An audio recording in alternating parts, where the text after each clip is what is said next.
On the committee itself, he created a naval secretariat which cooperated loyally with the Rhodes-Milner Group thereafter. These men included Sir Maurice, later Lord Hankey, and Sir Ernest Swinton, who invented the tank in 1915. When in 1916 to 1917 Milner and Esher persuaded the cabinet to create a secretariat for the first time, the task was largely given to the secretariat from the Committee on Imperial Defense.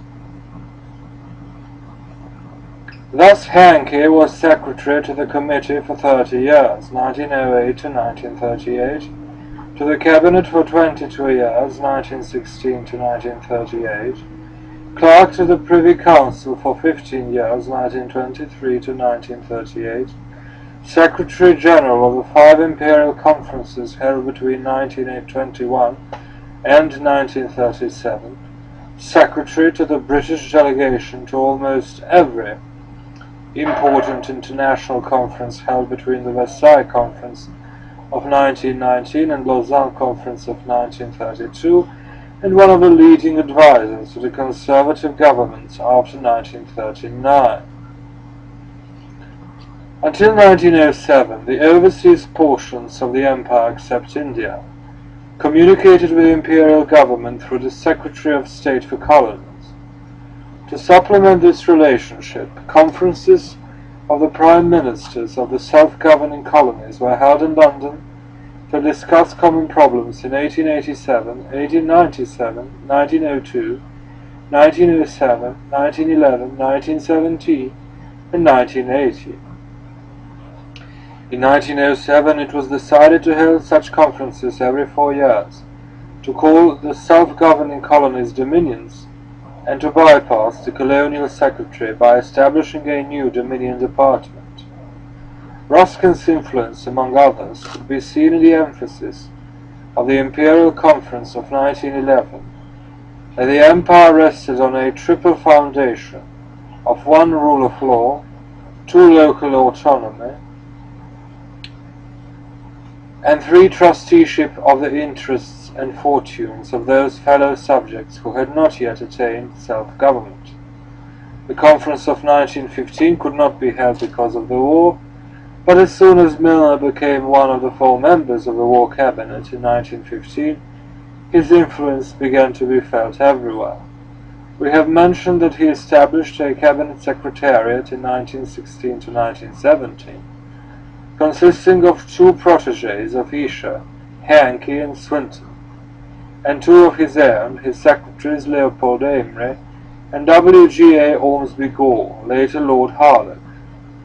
At the same time, he gave the Prime Minister Lord George a secretariat from the Round Table, consisting of Carr, Lothian, Grigg Lord Altrincham, W.G.S. Adams, Fellow of All Souls College, and Esther.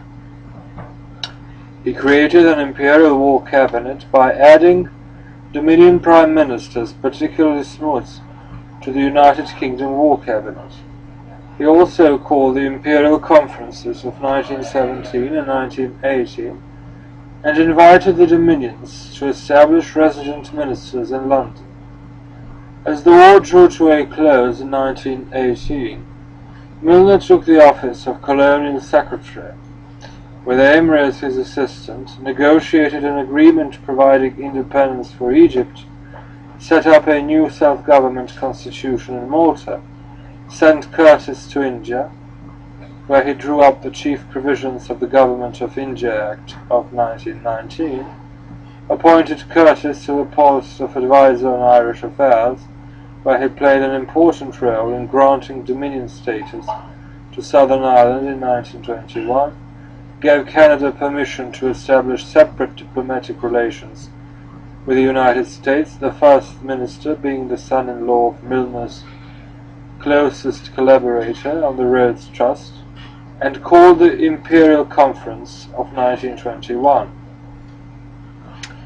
During this decade, 1919 to 1929, the Rhodes-Milner Group gave the chief impetus toward transforming the British Empire into the Commonwealth of Nations.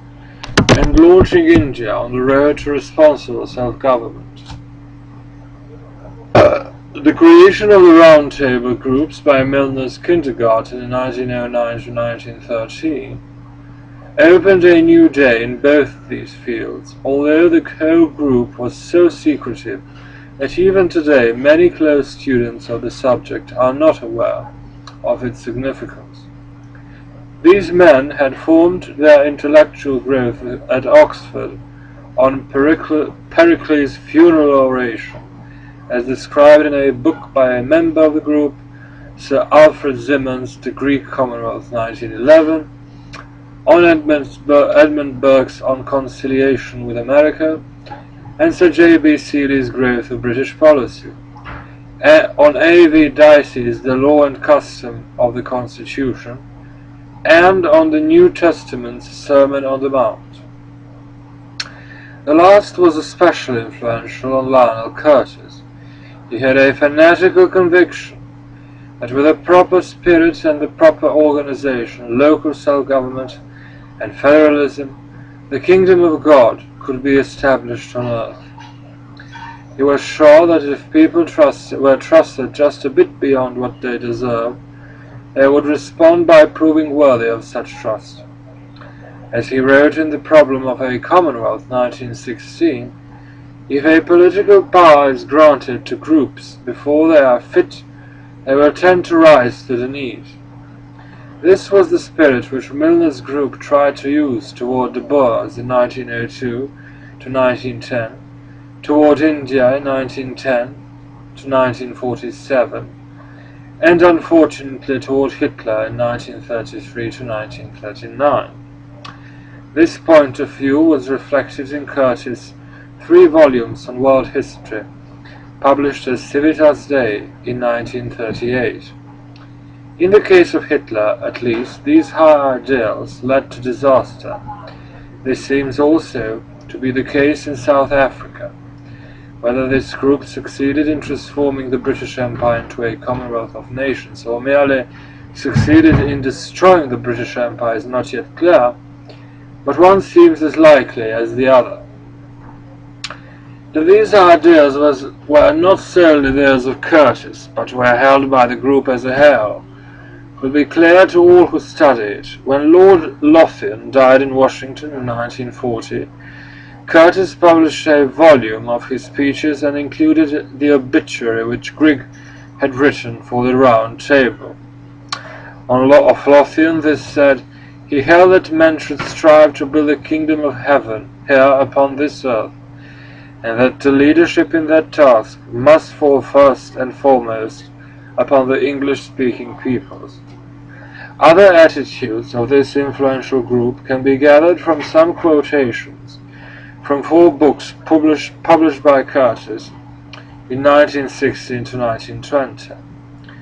The rule of law, quote, "The rule of law, as contrasted with the rule of an individual, is the distinguishing mark of the Commonwealth. In despotisms, government rests on the authority of the ruler, or on the invisible and uncontrollable power behind him. In a commonwealth, rulers derive their authority from the law, and the law from a public opinion which is competent to change it. The idea that the principle of the Commonwealth implies universal suffrage betrays an ignorance of its real nature. That principle simply means that government rests on the duty of the citizens to each other, and is to be vested in those who are capable of setting public interests before their own. The task of preparing for freedom the races which cannot as yet govern themselves is the supreme duty of those who can. It is the spiritual end for which the Commonwealth exists, and material order is nothing except as a means to it. The peoples of India and Egypt, no less than those of the British Isles and Dominions, must be gradually schooled in the management of their national affairs. The whole effect of the war of 1914 to 1918 has been to bring movements, long gathering to a sudden head. Companionship in arms has fanned long smouldering resentment against the presumption that Europeans are destined to dominate the rest of the world. In every part of Asia and Africa it is bursting into flames. Personally, I regard this challenge to be to the long unquestioned claim of the white man to dominate the world as inevitable and wholesome. He regards the challenge to it as inevitable and wholesome, especially to ourselves. The world is in the throes which precede creation or death. Our whole race has outgrown the merely national state, and as surely as day follows night, or night the day, will pass either to a commonwealth of nations or else to an empire of slaves. And the issue of these agonies rests with us. In this spirit, the Rhodes-Milner Group tried to draw plans for a federalization of the British Empire in 1909 to 1916. Gradually, this project was replaced or postponed in favor of the Commonwealth project of free cooperation. Milner seems to have accepted the lesser aim after a meeting sponsored by the Empire Parliamentary Association on July 28, 1916, at which he outlined the project for federation with many references to the writings of Curtis, but found that not one Dominion member present would accept it. At the Imperial Conference of 1917, under his guidance, it was resolved that any readjustment of constitutional relations should be based on a full recognition of the Dominions as autonomous nations of an imperial commonwealth, and of India as an important portion of the same, should recognize the right of the Dominions and India to an adequate voice in foreign policy and in foreign relations, and should provide effective arrangements for continuous consultation in all important matters of common imperial concern. Another resolution called for full representation for India in future imperial conferences. This was done in 1918. At this second wartime imperial conference, it was resolved that prime ministers of dominions could communicate directly with the prime minister of the United Kingdom, and that each dominion and India could establish resident ministers in London who would have seats on the Imperial War Cabinet. Milner was the chief motivating force in these developments. He hoped that the Imperial War Cabinet would continue to meet annually after the war, but this did not occur. During the years 1917 to 1918, a declaration was drawn up establishing complete independence for the dominions except for allegiance to the Crown. This was not issued until 1926. Instead, on July 9, 1919, Milner issued an official statement which said, "The United Kingdom and the Dominions are partner nations, not yet indeed of equal power, but for good and all of equal status." The only possibility of a continuance of the British Empire is on a basis of absolute, out-and-out equal partnership between the United Kingdom and the Dominions. I say that without any kind of reservation whatsoever." End quote.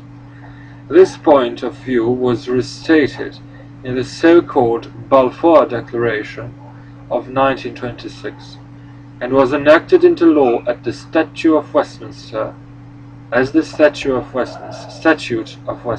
in 1931.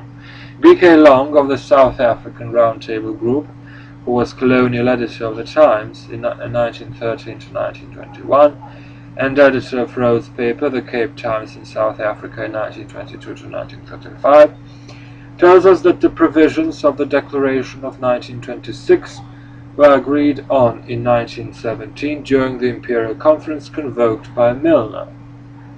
They were formulated by John W. Defoe, editor of the Winnipeg Free Press, for 43 years and the most influential journalist in Canada for much of that period. Defoe persuaded the Canadian Prime Minister, Sir Robert Borden, to accept his ideas, and then brought in Long Dawson, editor of the Times. Dawson negotiated the agreement with Milner, Smuts and others. Although Australia and New Zealand were far from satisfied, the influence of Canada and of South Africa carried the agreement. 9 years later, it was issued under Balfour's name at a conference convoked by Amery. East Africa, 1910 to 1931. In the dependent empire, especially in tropical Africa north of the Zambezi River, the Rhodes-Milner Group was unable to achieve most of its desires, but was able to win wide publicity for them, especially for its views on native questions. It dominated the colonial office in London, at least for the decade 1919 to 1929. There Milner was Secretary of State in 1919 to 1921, and Amery in 1924 to 1929, while the post of Parliamentary Under-Secretary was held by 3 members of the group for most of the decade. Publicity for their views on civilizing the natives and training them for eventual self-government received wide dissemination, not only by official sources, but also by the academic, scholarly, and journalistic organizations they dominated. As examples of this, we might mention the writings of Copland, Haley, Curtis, Grigg Amery, and Lothian, all round-tablers. In 1938, Lord Haley edited a gigantic volume of 1,837 pages called An African Survey. This work was first suggested by Smuts at Rose House, Oxford, in 1929, had a foreword by Lothian and an editorial board of Lothian, Haley, Copland, Curtis, and others. It remains the greatest single book on modern Africa. These people and others, through the Times, the Round Table, the Observer, Chatham House, and other conduits, became the chief source of the ideas on colonial problems in the English-speaking world.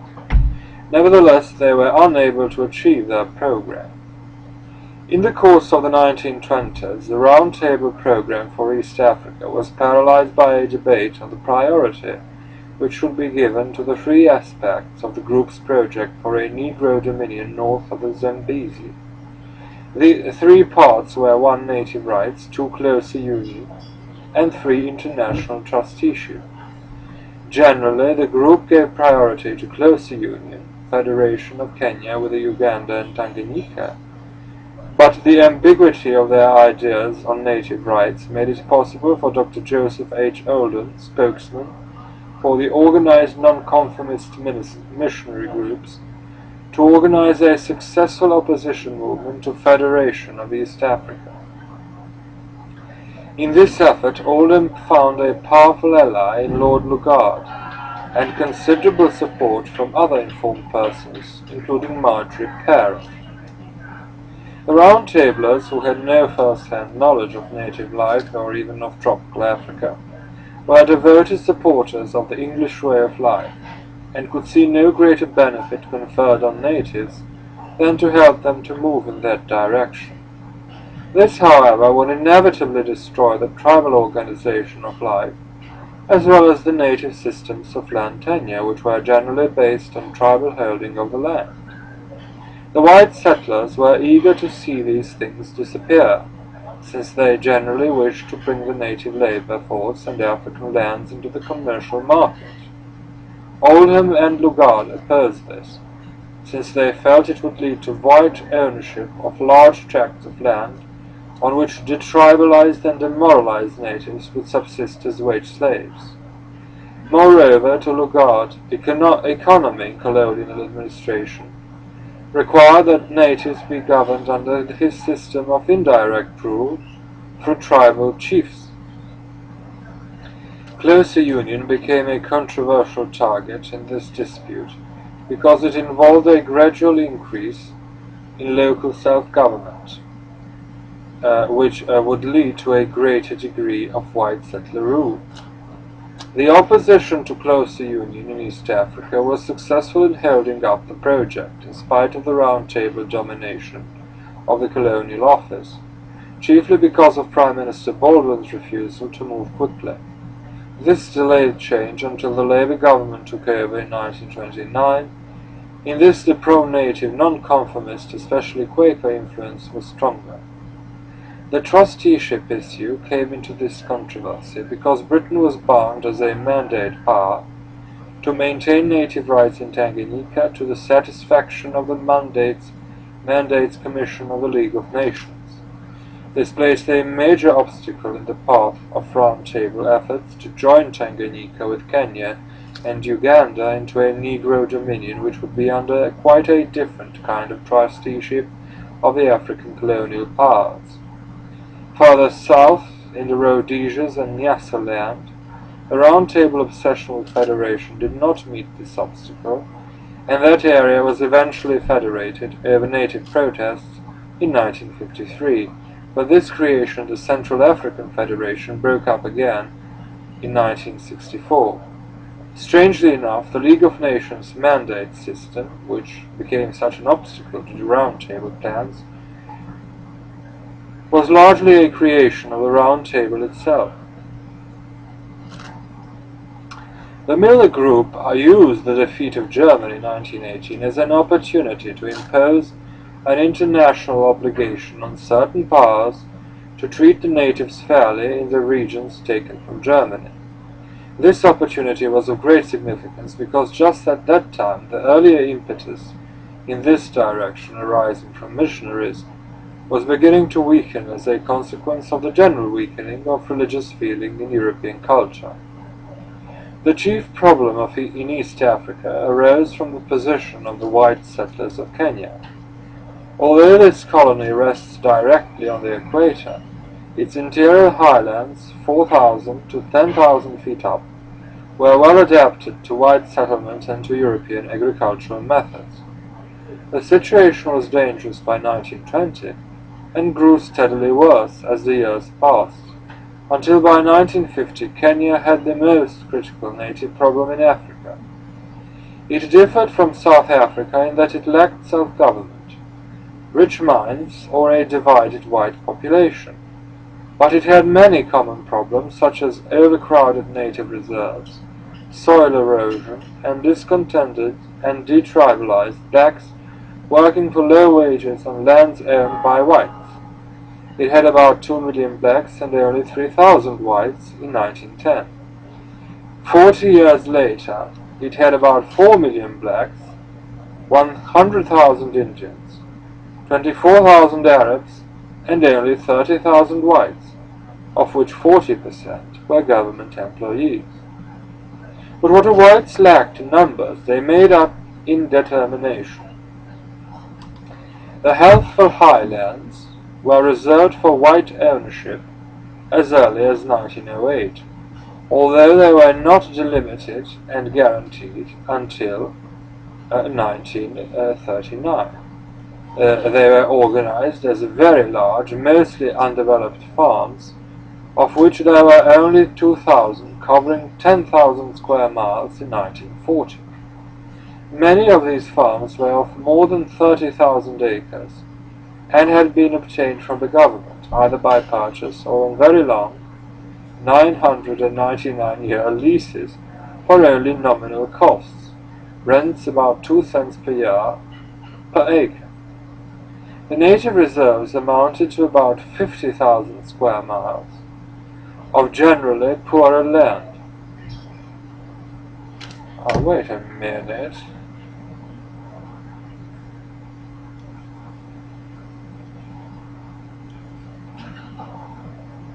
The native reserve amounted to about 50,000 square miles of generally poorer land, or 5 times as much land for the blacks, although they had at least 150 times as many people. The Indians, chiefly in commerce and crafts, were so industrious that they gradually came to own most of the commercial areas both in the towns and in the native reserves.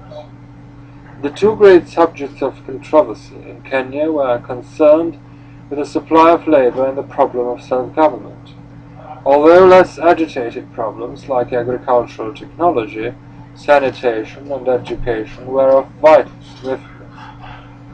The whites tried to increase the pressure on natives to work on white farms rather than to seek to make a living on their own lands within the reserves by forcing them to pay taxes in cash.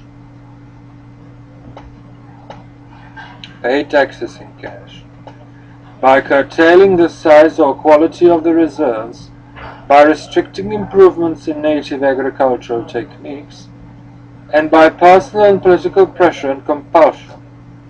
The effort to use political compulsion reached a peak in 1919 and was stopped by Milner, although his group, like Rhodes in South Africa, was eager to make natives more industrious and more ambitious by any kinds of social, educational, or economic pressures. The settlers encouraged natives to live off the reserves in various ways. For example, by permitting them to settle as squatters on white estates in return for at least 180 days of work a year at the usual low-wage rates, to help both black and white farmers, not only in Kenya but throughout the world. Milner created, as a research organization, an Imperial College of Tropical Agriculture at Trinidad in 1919. As a consequence of various pressures which we have mentioned, notably the need to pay taxes which averaged perhaps 1 month's wages a year, and in aggregate took from the natives a larger sum than that realized from the sale of native products, the percentage of adult males working off the reservations increased from about 35% in 1925 to over 80% in 1940.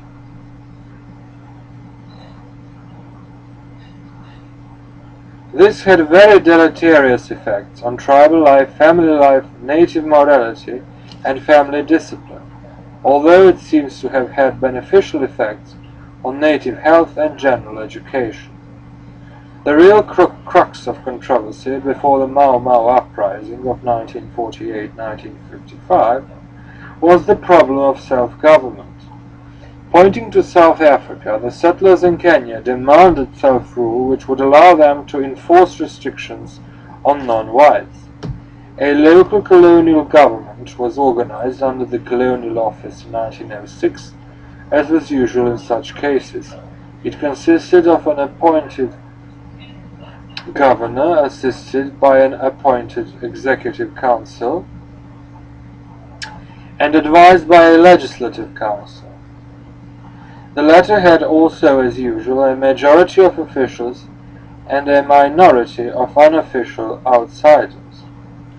Only in 1922 did the unofficial portion become elective, and only in 1949 did it become a majority of the whole body. The efforts to establish an elective element in the Legislative Council in 1919 to 1923 resulted in violent controversy. The draft drawn by the Council itself provided for only European members elected by a European electorate. Milner added 2 Indian members elected by a separate Indian electorate. In the resulting controversy, the settlers sought to obtain their original plan, while London sought a single electoral roll restricted in size by educational and property qualifications, but without mention of race. To resist this, the settlers organized a vigilance committee and planned to seize the colony, abduct the governor, and form a republic federated in some way with South Africa. From this controversy came eventually a compromise, the famous Kenya White Paper of 1923, and the appointment of Sir Edward Grigg as governor for the period 1925 to 1931. The compromise gave Kenya a legislative council containing representatives of the imperial government. The white settlers, the Indians, the Arabs, and a white missionary to represent the blacks.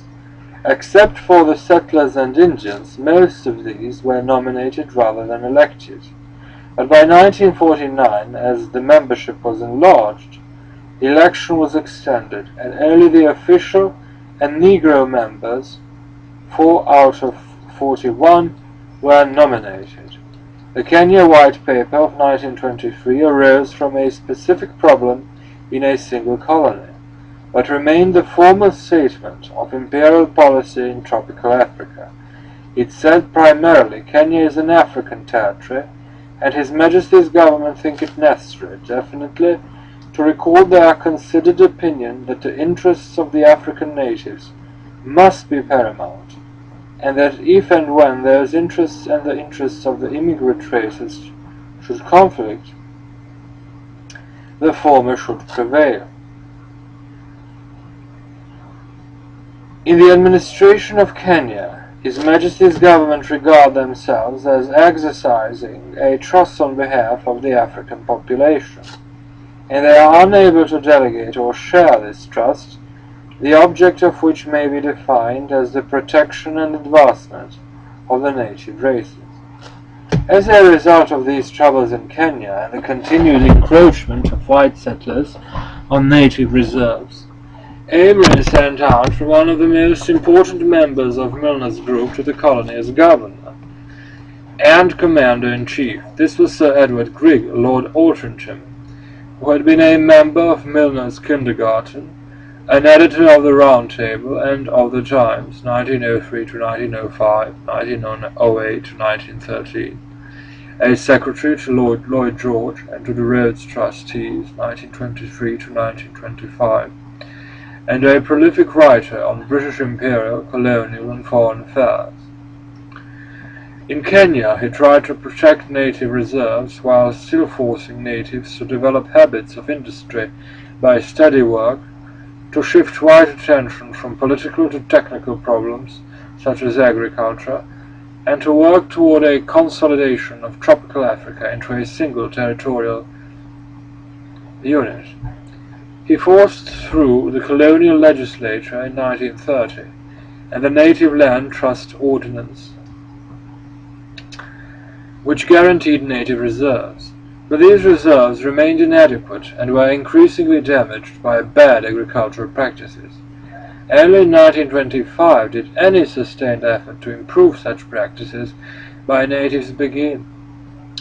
About the same time, efforts were made to extend the use of native courts, native advisory councils, and to train natives for an administrative service. All of these met slow, varied, and on the whole indifferent success, chiefly because of natives' reluctance to cooperate and the natives' growing suspicion of white men's motives even when these whites were most eager to help. The chief cause of this growing suspicion, which in some cases reached a psychotic level, would seem to be the natives' insatiable hunger for religion and his conviction that the whites were hypocrites who taught a religion that they did not obey, were traitors to the Christ's teachings, and were using these to control the natives and to betray their interests, under cover of religious ideas which the whites themselves did not observe in practice.